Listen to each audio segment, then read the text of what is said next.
MDH chana masala. ಈಗ ಕಡಲೆ ಇರಲಿ, ಹಲಸಂಡೆ ಬೀಜ, ಕಪ್ಪು ಕಡಲೆ ಅಥವಾ ಬಿಳಿ ಕಡಲೆ, ಎಲ್ಲವೂ ಸ್ವಾದಿಷ್ಟವಾಗುತ್ತೆ. ಗಡಿನಾಡು ಚಾಮರಾಜನಗರದಲ್ಲಿ ಕಾಡಾನೆ ಹಾವಳಿ ಮುಂದುವರೆದಿದೆ. ಚಾಮರಾಜನಗರ ಜಿಲ್ಲೆ ಚಾಮರಾಜನಗರ ತಾಲೂಕಿನ ಅಟ್ಟಗುಳಿಪುರದಲ್ಲಿ ಆನೆಗಳ ಹಿಂಡು ದಾಂಗುಡಿ ಇಟ್ಟಿವೆ. ಶಂಕರ್ ಮಹದೇವ ಸೇರಿದಂತೆ 5 ರೈತರ ಜಮೀನಿನ ತೆಂಗು ಬೆಳೆ ನಾಶಪಡಿಸಿವೆ. ಚಿನ್ನಸ್ವಾಮಿ ಸ್ಟೇಡಿಯಂ ಬಳಿ ಕಾಲ್ತುಳಿತ ದುರಂತ ಪ್ರಕರಣವನ್ನ ಜಿಲ್ಲಾ ಮ್ಯಾಜಿಸ್ಟ್ರೇಟ್ ವಿಚಾರಣೆ ಮಾಡ್ತಿದ್ದಾರೆ. ನಿನ್ನೆ ಆರ್ಸಿಬಿ ತಂಡದ ಉಪಾಧ್ಯಕ್ಷ ಮುಖ್ಯಸ್ಥ ರಾಜೇಶ್ ಮೆನನ್ ವಿಚಾರಣೆಗೆ ಹಾಜರಾಗಿದ್ರು. ಜಿಲ್ಲಾಧಿಕಾರಿ ಮುಂದೆ ರಾಜೇಶ್ ಮೆನನ್ ಹೇಳಿಕೆ ದಾಖಲಿಸಿದ್ರು. ಇನ್ನು ಜೂನ್ 17-18ರಂದು ಇನ್ನುಳಿದವರ ವಿಚಾರಣೆ ನಡೆಯಲಿದೆ. ಜೂನ್ 17ರಂದು ಸಂತ್ರಸ್ತ ಕುಟುಂಬಸ್ಥರ ಹೇಳಿಕೆಯನ್ನ ಪಡೆಯಲಿದ್ದಾರೆ. ಜೂನ್ 18ರಂದು ಐಪಿಎಸ್ ಅಧಿಕಾರಿ ಬಿ ದಯಾನಂದ್ ಹಾಗೂ ಕೆಎಸ್ಸಿಎ ಹಾಗೂ ಡಿಎನ್ಎ ಅಧಿಕಾರಿಗಳ ವಿಚಾರಣೆ ನಿಗದಿಯಾಗಿದೆ. ಸಿಸಿಬಿ ಮತ್ತು ಚಿಕ್ಕಜಾಲ ಪೊಲೀಸರು ಕಾರ್ಯಾಚರಣೆ ನಡೆಸಿ 10 ಕೋಟಿ ಮೌಲ್ಯದ ಎಂಡಿಎಂಎ ಡ್ರಗ್ಸ್ ವಶಕ್ಕೆ ಪಡೆದು ವಿದೇಶಿ ಮಹಿಳೆಯನ್ನ ಬಂಧಿಸಿದ್ದಾರೆ. 3 ವರ್ಷದ ಹಿಂದೆ ಬಿಸಿನೆಸ್ ವೀಸಾದಲ್ಲಿ ಭಾರತಕ್ಕೆ ಬಂದಿದ್ದ ಪ್ರಿನ್ಸೆಸ್ ಎಂಬಾಕೆ ಬಳಿಕ ತೆಲಂಗಾಣ ವಿವಿಯಲ್ಲಿ ಓದೋದಾಗಿ ಎಜುಕೇಶನ್ ವೀಸಾ ಪಡೆದಿದ್ಲು. ಆದ್ರೆ ಡ್ರಗ್ ಪೆಡ್ಲಿಂಗ್ ಮಾಡ್ತಿದ್ಲು. ಬಂಧಿತಳಿಂದ 10 ಕೋಟಿ ಮೌಲ್ಯದ 5 ಕೆಜಿ 325 ಗ್ರಾಂ ಎಂಡಿಎಂಎ ವಶಕ್ಕೆ ಪಡೆಯಲಾಗಿದೆ. ಖರ್ಚಿಗೆ ಹಣ ಇಲ್ಲ ಅಂತ ಕೋಟಾ ನೋಟು ಪ್ರಿಂಟ್ ಮಾಡಿದ ಯುವಕ ಅರೆಸ್ಟ್ ಆಗಿದ್ದಾನೆ. ಕಮರ್ಷಿಯಲ್ ಸ್ಟ್ರೀಟ್ ಠಾಣೆ ಪೊಲೀಸರು ಕೃಷಿ ಮಾಲಿ ಎಂಬಾತನನ್ನ ಬಂಧಿಸಿದ್ದಾರೆ. ಖಾಸಗಿ ಹೋಟೆಲ್ನಲ್ಲಿ ತಂಗಿದ್ದ ವೇಳೆ ಕೋಟಾ ನೋಟು ಪ್ರಿಂಟ್ ಮಾಡಿದ್ದಾನೆ. ಚೆಕ್ಔಟ್ ವೇಳೆ ಆತನ ರೂಮ್ನ ಡಸ್ಟ್ಬಿನ್ ನಲ್ಲಿ ನಕಲಿ ನೋಟುಗಳ ಚೂರು ನೋಡಿ ಪೊಲೀಸರಿಗೆ ಮಾಹಿತಿ ನೀಡಿದ್ರು. ಸದ್ಯ ಆರೋಪಿಯನ್ನ ಬಂಧಿಸಲಾಗಿದೆ.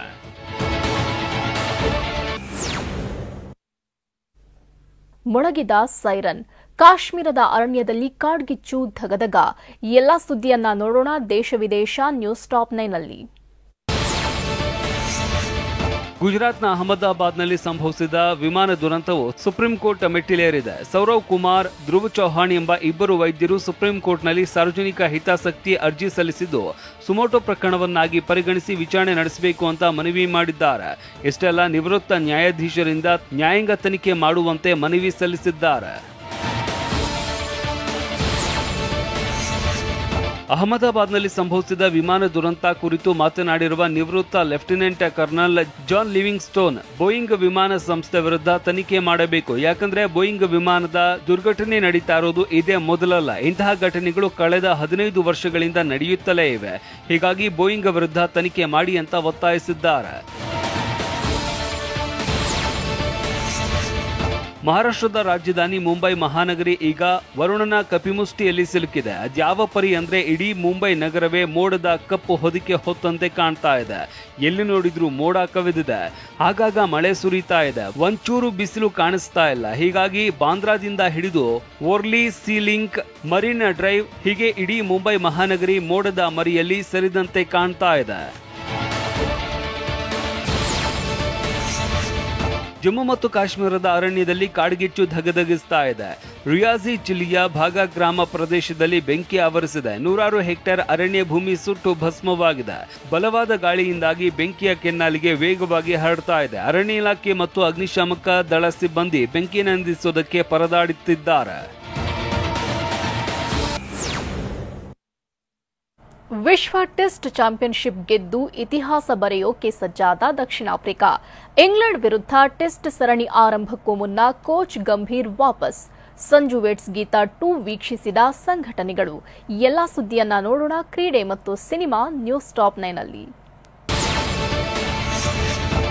ವಿಶ್ವ ಟೆಸ್ಟ್ ಚಾಂಪಿಯನ್ಶಿಪ್ ಫೈನಲ್ ಗೆದ್ದು ಇತಿಹಾಸ ಬರೆಯೋದಕ್ಕೆ ದಕ್ಷಿಣ ಆಫ್ರಿಕಾ ತಂಡಕ್ಕೆ ಇನ್ನೊಂದೇ ಮೆಟ್ಟಿಲು ಬಾಕಿ ಇದೆ.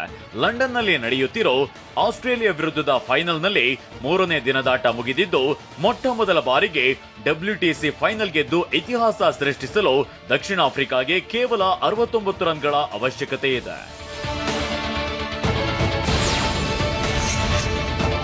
ಐಸಿಸಿಯ WTC ಫೈನಲ್ನಲ್ಲಿ ದಕ್ಷಿಣ ಆಫ್ರಿಕಾ ಆಟಗಾರ ಏಡನ್ ಮಾರ್ಕ್ರಾಮ್ ಅಮೋಘ ಶತಕ ಸಿಡಿಸಿದ್ದಾರೆ. ಈ ಮೂಲಕ ಐಸಿಸಿ ಟೂರ್ನಿಯ ಫೈನಲ್ನಲ್ಲಿ ಶತಕ ಸಿಡಿಸಿದ ಮೊದಲ ದಕ್ಷಿಣ ಆಫ್ರಿಕಾ ಕ್ರಿಕೆಟಿಗ ಅನ್ನೋ ದಾಖಲೆ ಬರೆದಿದ್ದಾರೆ. ಇನ್ನು WTC ಫೈನಲ್ನಲ್ಲಿ ಶತಕ ಗಳಿಸಿದ ಮೂರನೇ ಬ್ಯಾಟರ್ ಆಗಿ ಮಾರ್ಕ್ರಾಮ್ ಮಿಂಚಿದ್ದಾರೆ. ಜೂನ್ 20ರಿಂದ ಇಂಗ್ಲೆಂಡ್ ಮತ್ತು ಭಾರತ ನಡುವೆ ಟೆಸ್ಟ್ ಸರಣಿ ಆರಂಭವಾಗಲಿದೆ. ಈಗಾಗಲೇ ಟೀಂ ಇಂಡಿಯಾ ಇಂಗ್ಲೆಂಡ್ ತಲುಪಿದ್ದು ತಾಲೀಮು ನಡೆಸುತ್ತಿದೆ. ಆದ್ರೆ ಮುಖ್ಯ ಕೋಚ್ ಗೌತಮ್ ಗಂಭೀರ್ ತುರ್ತು ಪರಿಸ್ಥಿತಿಯಿಂದಾಗಿ ಭಾರತಕ್ಕೆ ಮರಳುತ್ತಿದ್ದಾರೆ. ಮುಂದಿನ ವಾರ ಕೋಚ್ ಗಂಭೀರ್ ಇಂಗ್ಲೆಂಡ್ಗೆ ತೆರಳುವ ಸಾಧ್ಯತೆ ಇದೆ.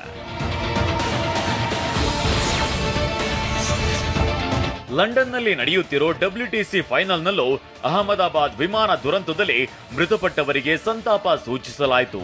ಆಸ್ಟ್ರೇಲಿಯಾ ಮತ್ತು ದಕ್ಷಿಣ ಆಫ್ರಿಕಾದ ಆಟಗಾರರು ಒಂದು ಕ್ಷಣ ಮೌನ ಆಚರಿಸಿ ನಮನ ಸಲ್ಲಿಸಿದ್ದಾರೆ. ಕೈಗೆ ಕಪ್ಪು ಪಟ್ಟಿ ಧರಿಸಿ ಶ್ರದ್ಧಾಂಜಲಿ ಸಲ್ಲಿಸಿದ್ದಾರೆ.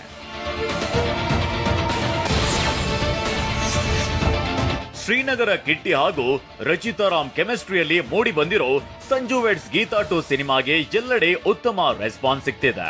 ಸಿನಿಮಾ ನೋಡಿದ ಪ್ರೇಕ್ಷಕರು ಜೈಕಾರ ಹಾಕ್ತಿದ್ದಾರೆ. ಇದೀಗ ಪ್ರೇಮಕಾವ್ಯ ಚಿತ್ರವನ್ನ ಕನ್ನಡ ಪರ ಸಂಘಟನೆಗಳು, ಮಹಿಳಾ ರೈತ ಪರ ಸಂಘಟನೆಗಳು, ದಲಿತ ಸಂಘಟನೆಗಳು ನೋಡಿ ಮೆಚ್ಚಿವೆ. ದೂದ್ಪೇಡ ದಿಗಂತ್ ಅಭಿನಯದ ಎಡಗೈ ಅಪಘಾತಕ್ಕೆ ಕಾರಣ ಸಿನಿಮಾ ಗ್ರ್ಯಾಂಡ್ ಆಗಿ ರಿಲೀಸ್ ಆಗಿದೆ. ಪ್ರೇಕ್ಷಕರಿಂದ ಅದ್ಭುತ ರೆಸ್ಪಾನ್ಸ್ ಸಿಕ್ಕಿದೆ. ಪ್ರೀಮಿಯರ್ ಶೋನಲ್ಲಿ ಸಿನಿಮಾ ನೋಡಿದ ನಟ ಶರಣ್, ಹಾಸ್ಯ ನಟ ಮಿತ್ರ, ನಟಿ ಕಾವ್ಯ ಶಾ, ರಚನಾ ಇಂದರ್, ಸುಮನ್ ರಂಗನಾಥ್ ಸೇರಿದಂತೆ ಹಲವರು ಚಿತ್ರದ ಬಗ್ಗೆ ಮೆಚ್ಚುಗೆ ವ್ಯಕ್ತಪಡಿಸಿದ್ದಾರೆ.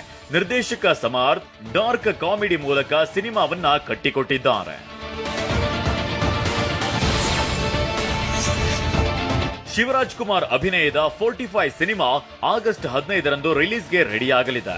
ಈಗಾಗಲೇ ಪ್ರಮೋಷನ್ ನಲ್ಲಿ ನಿರತರಾಗಿರೋ ಚಿತ್ರತಂಡವು ಉಗಾಂಡಾದ ಗೆಟ್ಟೋ ಕಿಡ್ಸ್ ನ ಕರೆಸಿ ಚಿತ್ರದ ಪ್ರಮೋಷನಲ್ ಸಾಂಗ್ ಶೂಟ್ ಮಾಡಿಸೋಕೆ ಮುಂದಾಗಿದ್ದಾರೆ. ಬೆಂಗಳೂರಿಗೆ ಬಂದ ಗೆಟ್ಟೋ ಕಿಡ್ಸ್ ನ ನಿರ್ದೇಶಕ ಅರ್ಜುನ್ ಜನ್ಯ ಹಾಗೂ ನಿರ್ಮಾಪಕ ರಮೇಶ್ ರೆಡ್ಡಿ ಅದ್ದೂರಿಯಾಗಿ ಸ್ವಾಗತ ಮಾಡಿದ್ದಾರೆ. ಸಚಿನ್ ಚೆಲುವರಾಯಸ್ವಾಮಿ ಅಭಿನಯದಲ್ಲಿ ಮೂಡಿ ಬರ್ತಿರುವ ಚಿತ್ರ ಕಮಲ್ ಶ್ರೀದೇವಿ. ಕಮಲ್ ಶ್ರೀದೇವಿ ಅನ್ನೋ ಲೆಜೆಂಡರಿ ಜೋಡಿಯ ಹೆಸರಿಟ್ಟು ಚಿತ್ರದ ಬಗ್ಗೆ ಕ್ಯೂರಿಯಾಸಿಟಿ ಮೂಡಿಸಿದೆ ಚಿತ್ರತಂಡ. ಆದ್ರೆ ಆ ಹೆಸರಿಗೆ ನಟರಿಗೂ ಲಿಂಕ್ ಇಲ್ಲ ಅನ್ನೋದನ್ನ ಖಚಿತಪಡಿಸಿದೆ. ಕಿಶೋರ್, ರಮೇಶ್ ಇಂದಿರಾ, ಸಂಗೀತ ಭಟ್ ಸೇರಿದಂತೆ ಪ್ರತಿಭಾವಂತ ತಾರಾ ಬಳಗವಿರೋ ಈ ಚಿತ್ರವನ್ನ VA ಸುನೀಲ್ ಕುಮಾರ್ ನಿರ್ದೇಶಿಸಿದ್ದು, ಈ ಚಿತ್ರದ ಸಂಪೂರ್ಣ ಕ್ರಿಯೇಟಿವ್ ಜವಾಬ್ದಾರಿಯನ್ನ ಸಹ ನಿರ್ಮಾಪಕ ರಾಜವರ್ಧನ್ ಹೊತ್ತುಕೊಂಡಿದ್ದಾರೆ. ವಾಹ್, ಯಾಕೆ ಈಗ ಬಂತ ಸ್ವಾದ? ಖಂಡಿತ ಈಗ ಬಂತು ಅಸಲಿ ಸ್ವಾದ. MDH chunky chaat masala life ಅಲ್ಲಿ ಅಸಲಿ ಸ್ವಾದ ತರುತ್ತೆ. ಅಸಲಿ ಮಸಾಲ, ಎಸ್ ಎಸ್ MDH.